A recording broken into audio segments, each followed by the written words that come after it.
এভাবেই গুড়িয়ে দেওয়া হয়েছে গাবতলীর গরুরহাট এলাকায় অবৈধভাবে গড়ে ওঠা ইট, পাথর ও বালুর আড়ত এবং দোকানপাট। ঢাকা উত্তর সিটি কর্পোরেশনের জমি দখল করে দীর্ঘদিন ধরে প্রশাসনের চোখের সামনে ব্যবসা করে আসছে। অঘোষিতভাবে বুলডোজার দিয়ে দোকান ভাঙা শুরু করলে দোকানে থাকা মালামাল সরানোয় ব্যস্ত হয়ে পড়েন ব্যবসায়ীরা। তারা জানান, গরুর হাট যে লিজ নিয়েছে সিটি কর্পোরেশন থেকে, তিনি মাটি ভাড়া দিয়েছেন দোকান করার জন্য। 5 মিনিট লাগে না মাল বাই করতে। এই যে অন্য দোকানের ফ্রিজ মিরিজে সম্পূর্ণ সব ডাইল করে হালাইছে।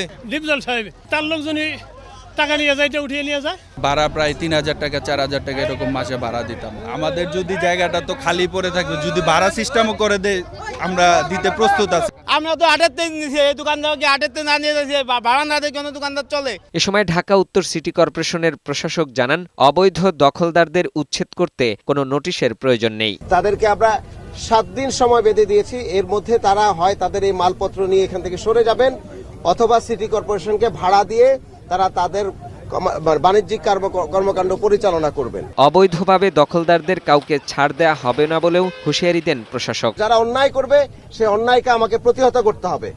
তার পরবর্তীতে কিভাবে আমরা এটাকে লিগ্যাল জায়গায় যেতে পারি সেটা অবশ্যই সেই অ্যাভিনিউ খোলা আছে। ভবিষ্যতে মাঠ খাল দখল বন্ধে যৌথ অভিযান পরিচালনার কথা জানান তিনি। ফাহিম মুনাইম, বৈশাখী সংবাদ, ঢাকা।